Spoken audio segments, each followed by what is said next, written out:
नमस्कार दोस्तों, ये कहानी एक कंजूस सेठ की है। इस कहानी को पूरा सुने, इस कहानी से आपको एक नई सीख मिलेगी। तो चलिए दोस्तों, कहानी को शुरू करते हैं। कंजूस सेठ। ये कहानी बहुत समय पहले की है। एक गांव में धनीराम नाम का एक सेठ रहता था। उसके पास धन दौलत की कोई कमी नहीं थी, लेकिन वो बहुत ज्यादा कंजूस था।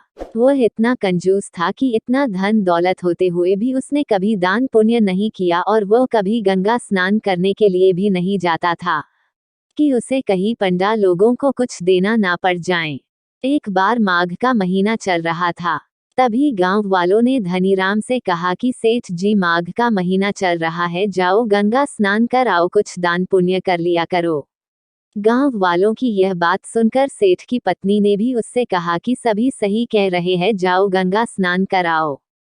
दोस्तों, वह इतना ज्यादा कंजूस था कि उसने अपने गांव में बिना किसी से बताए ही वो गंगा नहाने के लिए शमशान घाट पर चला गया। वो वहां पर ऐसी जगह नहाने के लिए गया जहां पर कोई भी पंडा मौजूद न हो, ताकि उसे कुछ देना न पड़े। उसने इधर उधर देखा, फिर वह गंगा नदी में स्नान करने के लिए चला गया। दोस्तों, आप सभी को मालूम होगा कि शमशान घाट के देवता भगवान शंकर है, वो वही शमशान घाट में ही रहते हैं। धनीराम की कंजूसी को देखकर उन्होंने सोचा कि चलो इस कंजूस सेठ की परीक्षा ली जाए।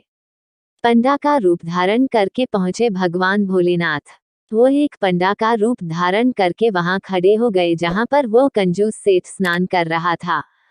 पंडा को देखते ही वो कंजूस सेठ बोला कि तुम कौन हो और यहाँ कैसे आ गए? जब मैं स्नान करने के लिए नदी में उतरा तब तो कोई नहीं था। पंडा ने कहा कि मैं यहीं पर रहता हूँ। जो लोग यहाँ पर स्नान करने के लिए आते हैं उनसे मैं ही पैसा वसूलता हूँ, इसीलिए दक्षिणा में आपको भी कुछ देना होगा। वो कंजूस सेठ पंडा से बोला कि ठीक है, मैं तुम्हें दक्षिणा में एक पैसा दूंगा। पंडा मुस्कुराया, वह बोला कि ठीक है, चलो एक पैसा ही दो। वो कंजूस सेठ बोला कि अभी नहीं, यहाँ पर मैं कुछ नहीं लाया हूँ, पैसा घर पर है, वहां से लाकर आपको दे दूंगा।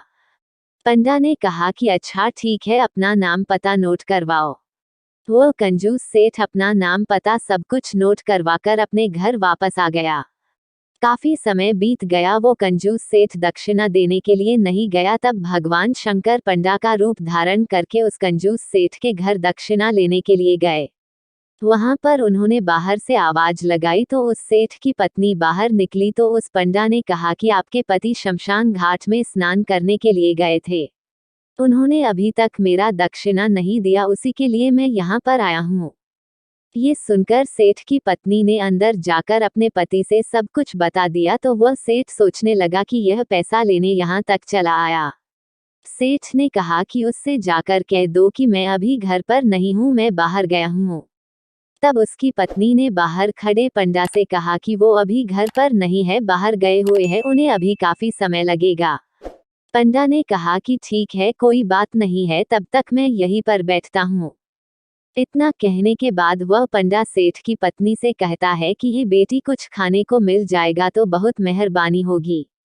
ये सुनकर उस सेठ की पत्नी फिर अंदर गई और अपने पति से कहने लगी कि अब वह भोजन भी मांग रहा है, और कहा कि जब तक वो नहीं आते हैं तब तक मैं उनका इंतजार करता हूँ।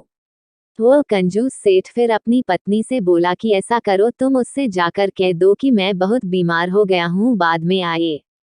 उसकी पत्नी फिर बाहर गई और पंडा से कहने लगी कि वो बहुत बीमार है, आप बाद में आना। ये सुनकर पंडा ने कहा कि उनसे कहो कि मैं एक अच्छा वैद्य भी हूँ, मैं उनका इलाज कर सकता हूँ।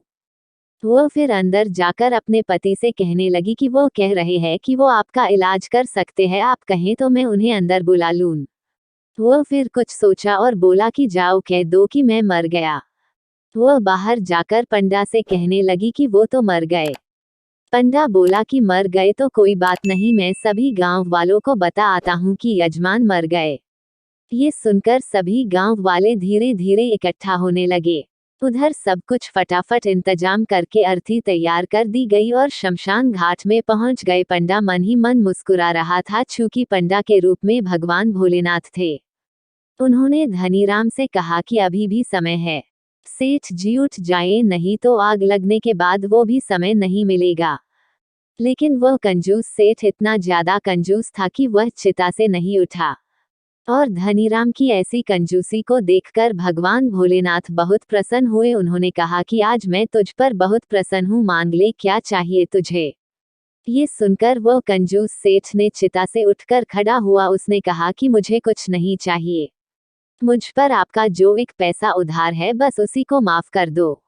भगवान शंकर ने उस कंजूस सेठ से कहा कि जा, मैंने वह पैसा माफ किया, अब तुझे कुछ देने की जरूरत नहीं है। तो दोस्तों, ये रही कंजूस सेठ की कहानी। दोस्तों, तब से भगवान भोलेनाथ को भोला भंडारी के नाम से भी जाना जाता है। तो दोस्तों, ये कहानी आपको कैसी लगी हमें नीचे कमेंट बॉक्स में जरूर बताएं। अगर आप हमारे चैनल में नए हैं तो हमारे चैनल को सब्सक्राइब करें और बेल आइकन ऑन कर लें। धन्यवाद।